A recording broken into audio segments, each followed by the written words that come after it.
she opens a diamond, and I just went, boom, 4 spades. And I had 7 spades, ace 9. I had 2 aces. And, of course, the pro took the bait. She goes to 5 clubs. And then Ann Karin, boom, double. And they were vulnerable. We weren't. And it was just magic. Our defense was perfect, and they went for 1,100.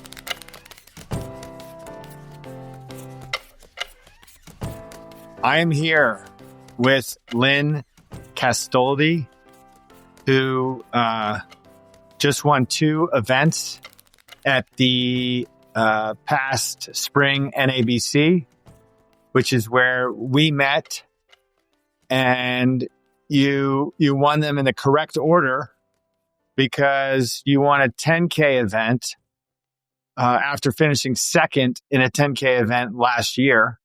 Right. And then you won the women's Swiss by a very small margin. But we had a nice encounter at the tournament.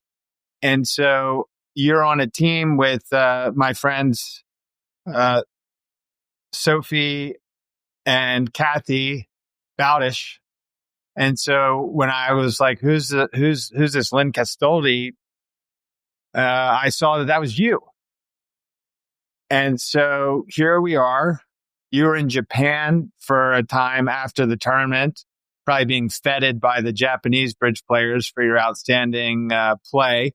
But You're back, and you've got your dogs drugged because they're not bothering you. And it's a pleasure to welcome you to my podcast, The Setting Trick. Yeah, thanks, John. Yeah, I had to, I went out, snuck out through the garage so they would think I was going away. And now I'm sitting in the casita this is where the bridge partners come and they stay here, or golf players stay here. It looked like, based on my crack research, that you split time between Palm Springs and somewhere in Minnesota. Yeah, Minnetonka. I don't know that. I don't know where that is. It's a suburb. Lake Minnetonka. Maybe you've heard of Minnetonka moccasins. They're famous. No. No. But I have heard of the women's Swiss, and that was a nice win. I spoke to Kathy yesterday, and she told me that you have an infectious laugh. Yes. And that she hadn't laughed so much in one evening in her entire life after you guys won. Yeah, it was great. And we celebrated with champagne and a bit of wine. But yeah, it's I was worried that I might just laugh a lot on this podcast, so I'm trying to be serious. But I do laugh a lot. I was in a airport once, and I was in the line. It was like 6 a.m. for Starbucks. And then I got my coffee, and I went clear over to our gate. And my husband said, "What were you laughing about?" He said he could hear my laugh clear across the airport. I was like, "Oh, my God." Well, none other than Bobby Levin likes to joke with me about my laugh from this podcast. So I take it as a goal here in our interview that to get you rolling like that. Yeah. Okay. Let's see. But right now, it hasn't happened yet. Yeah. It's hard sometimes things happen, and then when you try to recreate it and tell a story, it just doesn't translate the same. So like Sophie was sitting at the bridge table before we started, and she asked, so my partner from Norway, Ann Karin, she's like, "Now, how do you properly pronounce your name?" And Sophie was saying, "Ann Karin." And then Ann Karin would say, "You make me sound like I'm Russian." And then we couldn't stop. And then she kept trying to say it in a different manner. And then it was pretty good. But that's one of those things that we laughed a lot, but doesn't really come across the same. But it was good. Had you ever played with Ann Karin before? No, but it was great how we met, because it was in Louisville, and I saw her from across the room. I was playing in mixed pairs, and I kept seeing her at the elevator. So we were staying on the same floor. I think it was the 8th floor. So I would say, "Hey, how's your game going?" And And then we started talking in the elevator. And then I had no idea the caliber of player that she was. And then she's like, yeah, we should play sometime. And I said, yeah, okay. So here's my info. And then we made it happen. So yeah, she's just a fabulous player. I mean, she's amazing. I really enjoyed it. She's great. And she has a really nice husband too. And he would bring us coffee and have drinks waiting for us at the bar. He's awesome. Is he a bridge player? Yes. I don't think he has a real job. He's not the caliber of his wife, but he does play. Does your husband play bridge? Oh, mine? Okay. Well, he knows how. He played in college, but he'd rather spend his time with golf. So, and he's kind of old school bridge player. Yeah. So do you try to drag him out, or you'd rather play with the Ann Karins of the world? Oh yeah, I definitely would.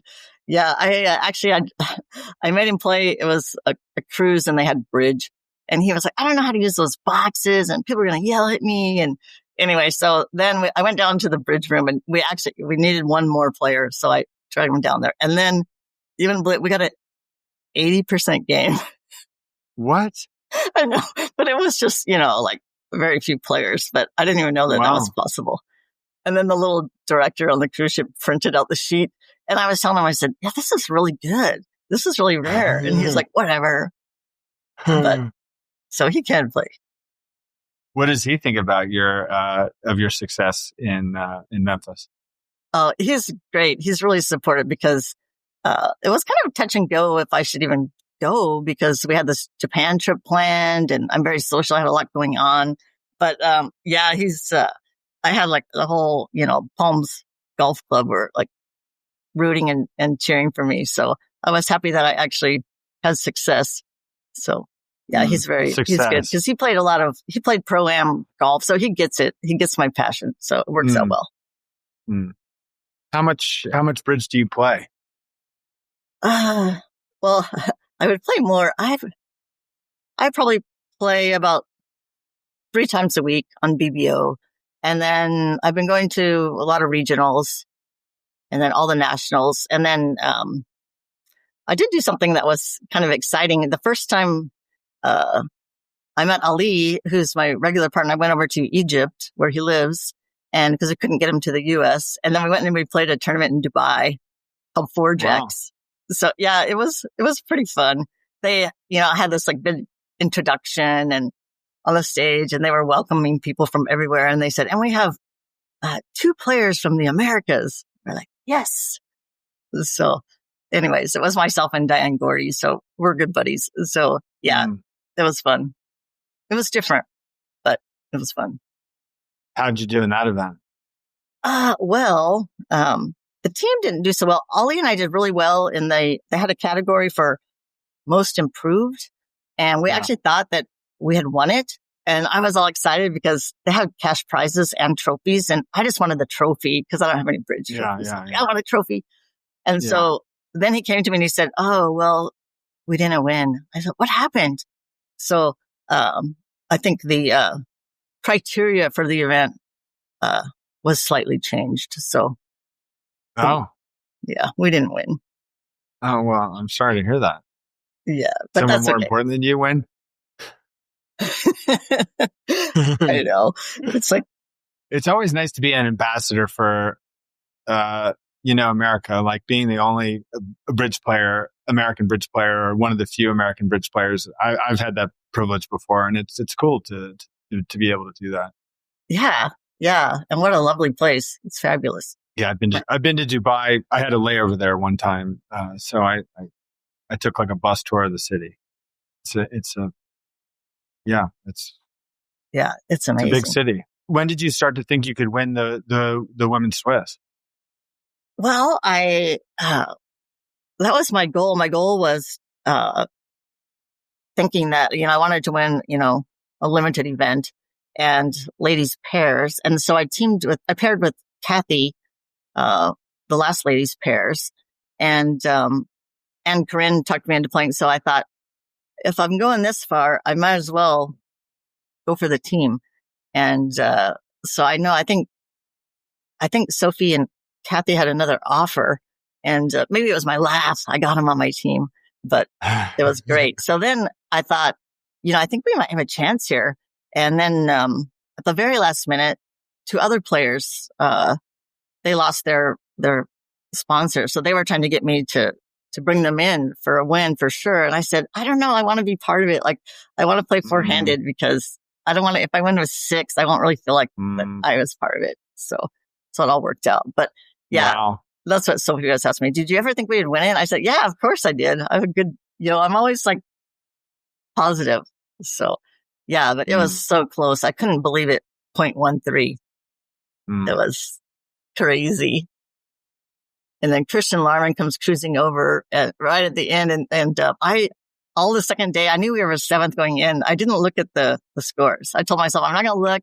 I'm just going to do my best and play my best game. And we had our first 2 rounds were amazing. And so I thought, okay, I think we could, we have a chance now.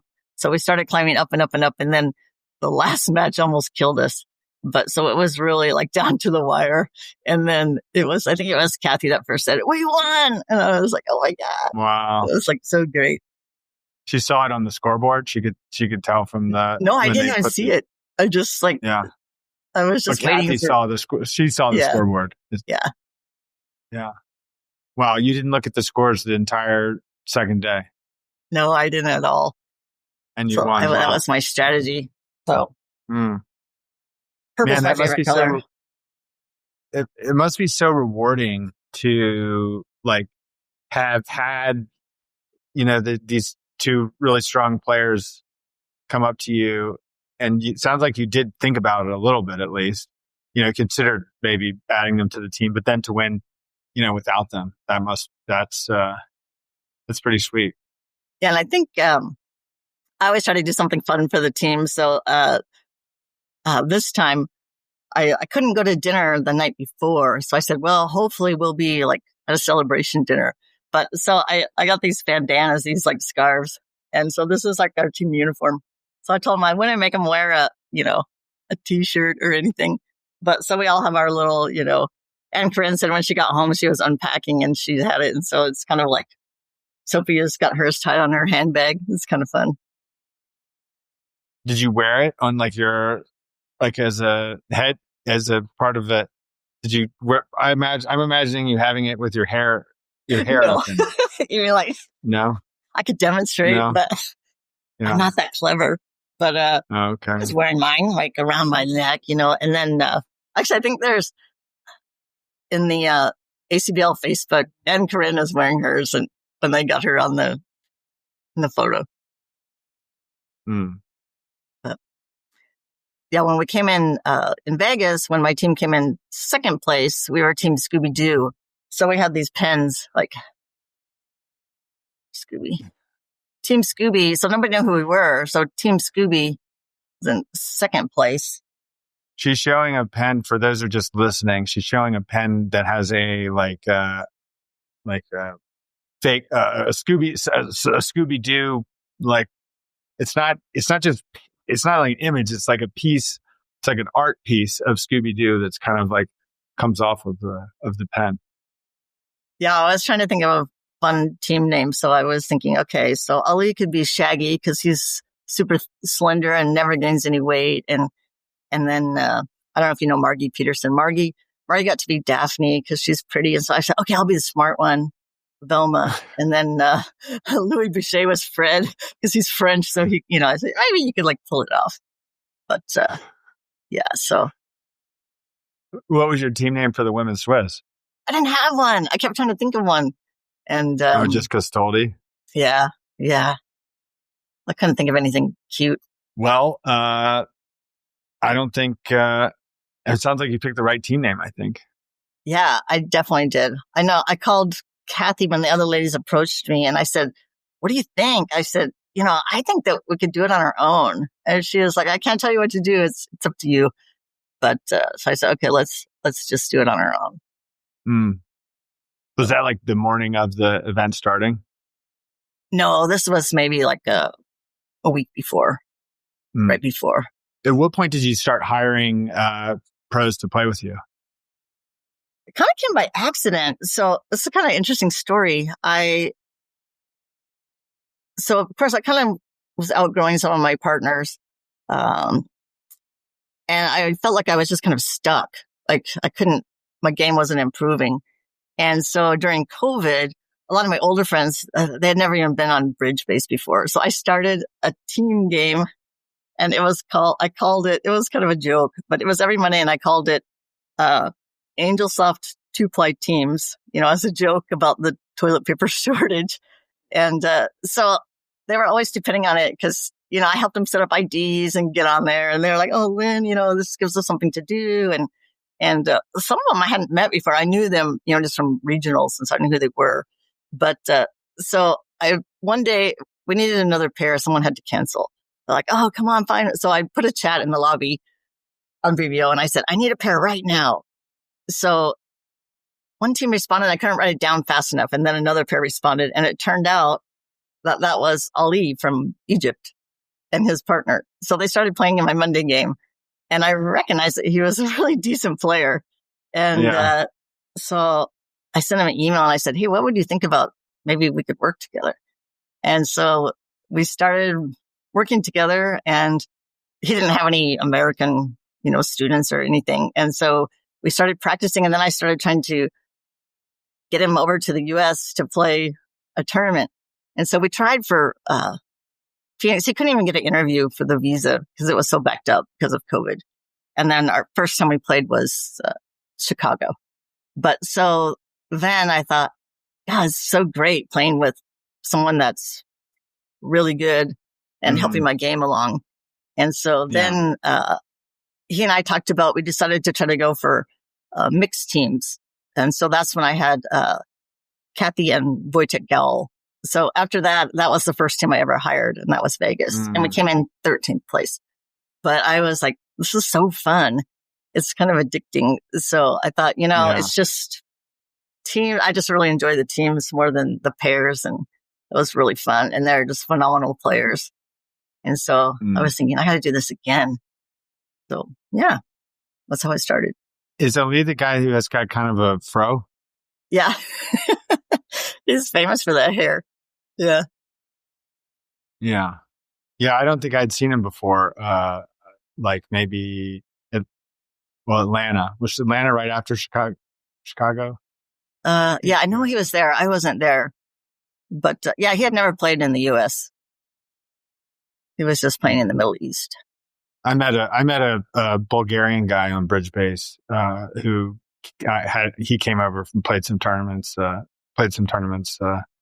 with me here. Similarly.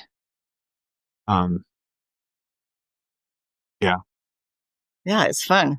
And now I play with quite a few different people, and every one of them you can learn something great from. So I know that you saw my Facebook page. I had the little sheet of the hand patterns, and my husband said, what are these numbers? Because I had it sitting on the counter. I said, those are the hand patterns.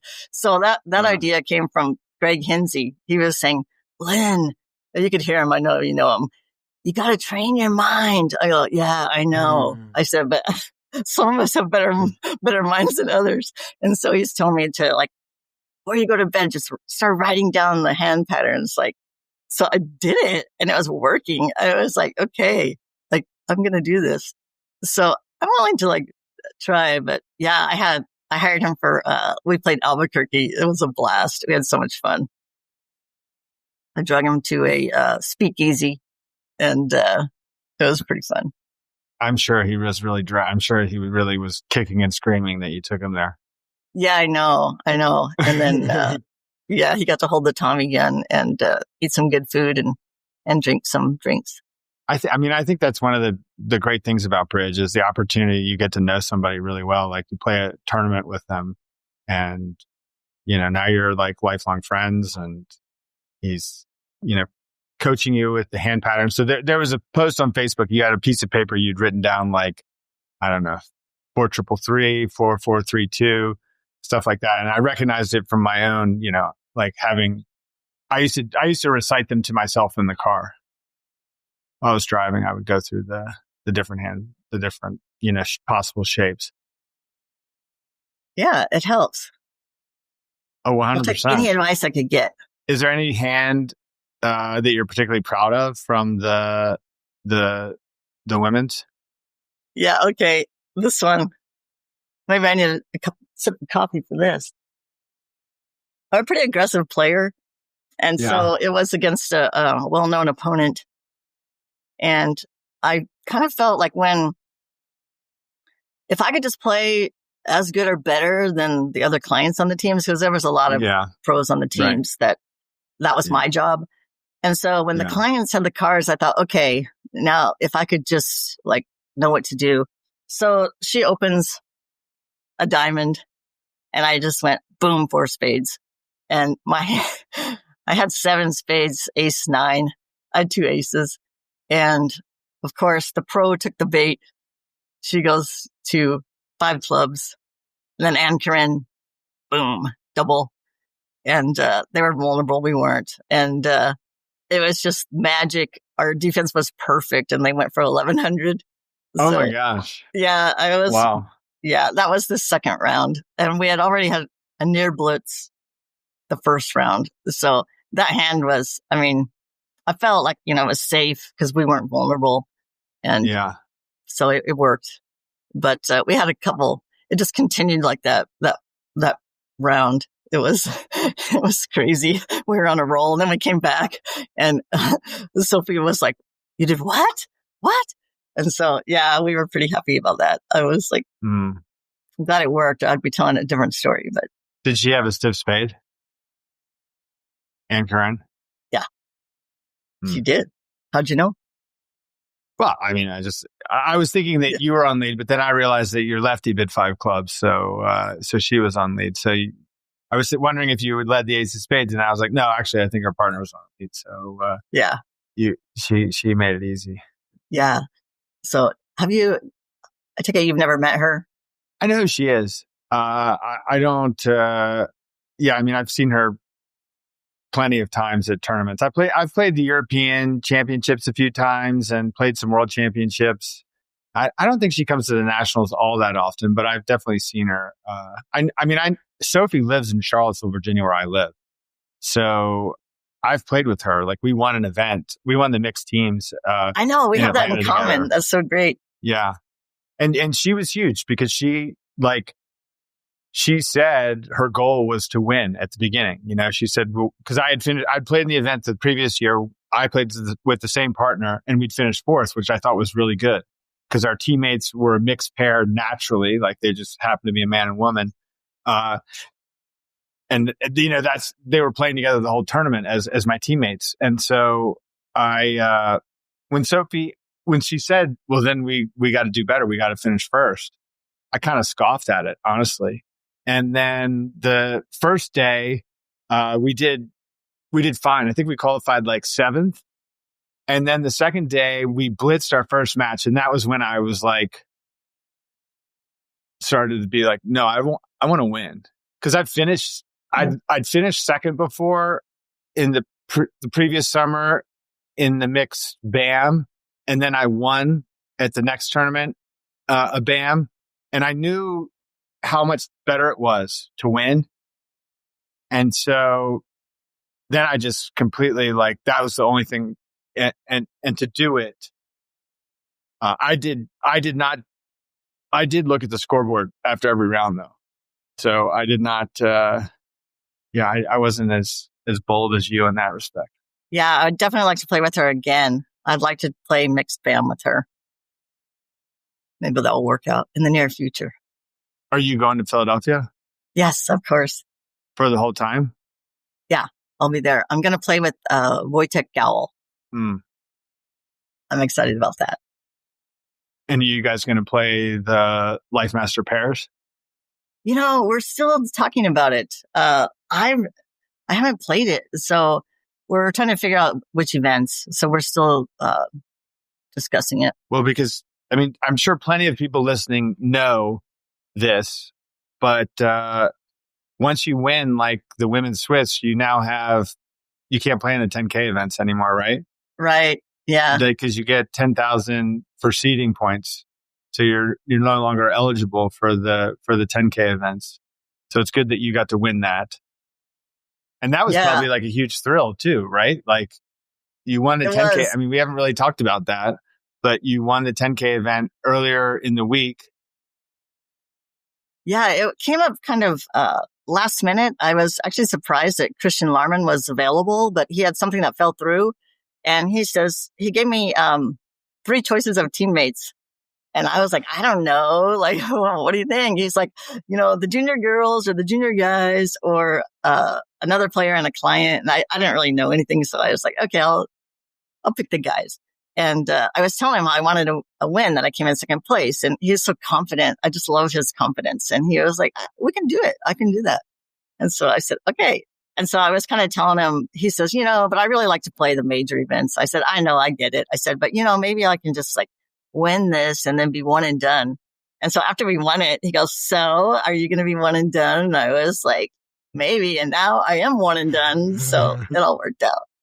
Yeah. Yeah. Christian's a dangerous opponent, in an open event. Yeah. In a 10K event, he's amazing. I know. And fun. We had a lot of fun.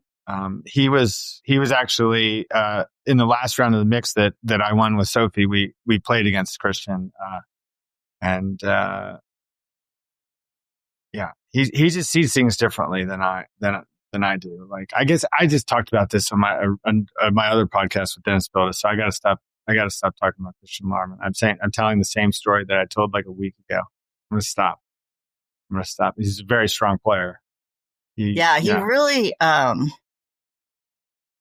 don't even know how to explain it. We had a lot of conversations, like over dinner and drinks, and he just has the table sense. Like, he knows when to do what, like, just, it's amazing. I guess sometimes it backfires, but it's fun. And he can assess the room, like, right away. He was like, I think that there's like, these are probably the toughest teams. And I see maybe like 4 strong teams here. And he knows what's going on. And he's so young. I mean, but you know what I really like about playing with him is I felt like he's, trying to think of the right word to use. He's very professional. Like, I feel like, playing with him, like, he's looking out for our best interests and he just makes it happen. It's a pleasure. It really is. Yeah. Yeah. I mean, it's that's one of the cool things about bridge is you get to play with these great players and there's so much to learn too, I think. I know. I'm really fortunate that I'm able to. And now once you play with the really good ones, it's like you can't go the other direction. I have my long-term partner. Like, when I first took bridge lessons, of course, I thought I took him at the senior center, and then nobody would play with me. And then I thought, I'm going to forget how to play. And, I couldn't find any partner. So finally this gentleman, he goes, okay, we'll play, because he didn't have a partner. His name is Rick. So Rick and I now is my longest term partner since when I first started, 2010. So, we still play our regular games. And, he's like, well, you could be playing with me. And I'm like, well, you don't want to travel to any tournaments. So anyways, he's so funny. We gave him a nickname, and, he's going to watch this, but he knows it, but we call him Mod. So he's, Minister of Defense. Mod, which basically means he thinks he's the minister, but there's some room for improvement. But we have a lot of fun. And then Ollie will like, okay, you're playing with Mod today? I go, yeah, it's our Friday game.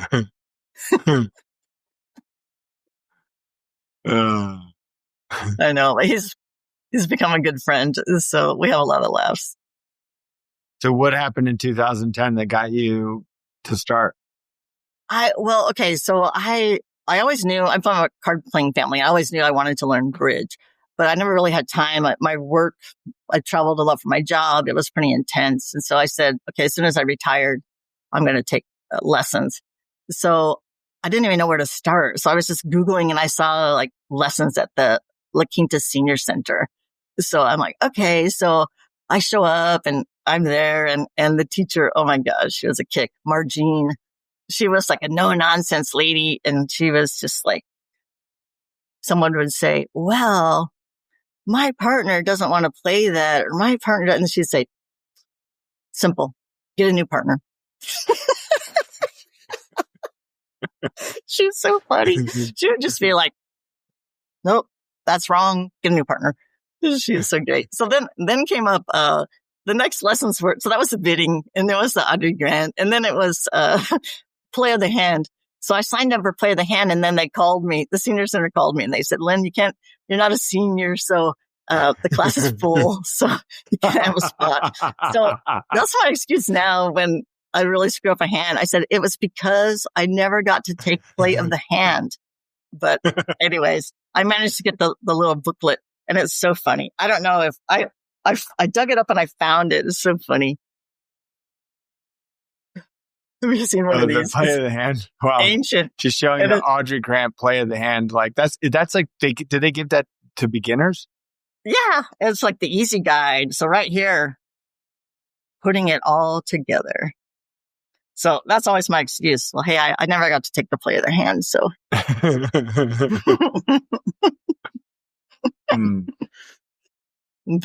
But yeah, I've done a lot of good bridge teachers like to come to California, to the Palm Springs area. A lot of fun seminars and different things. So Larry Cohen came and did one, and we had a raffle for who could play some hands with Larry, and I won the raffle. I was super excited. I was like a little kid. And then of course he was dummy. I was like playing all the hands. I was like, no. Did he arrange the deals so that you would get to play them? No, it actually was a real duplicate game. Oh, it was a real duplicate game. Yeah. So he just came in and played just a few hands, but it was fun. I went to one of his workshops, probably 10 years ago in North Carolina, because I produced a documentary movie about bridge. And I was trying to get the word out about it. So I went to his workshop, and they had a thing on covering an honor with an honor. And I'd already played like a fair amount of like nationals and a world championship, at least by that point. And I didn't actually know like the rule that he taught was you're supposed to cover, like if there's two honors in the dummy, like Jack 10, you're supposed to cover the second time. Right. Yeah. I didn't even know.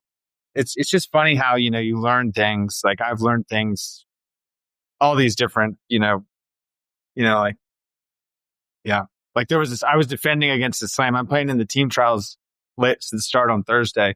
I was defending against the slam against my teammates the other day on BBO. And it was like Jack and 1 diamond in the dummy. And I had Queen 8 fourth. And I needed the declare played the Jack, and I didn't play the Queen. And now instead of going down 2, they made like the rest of the tricks.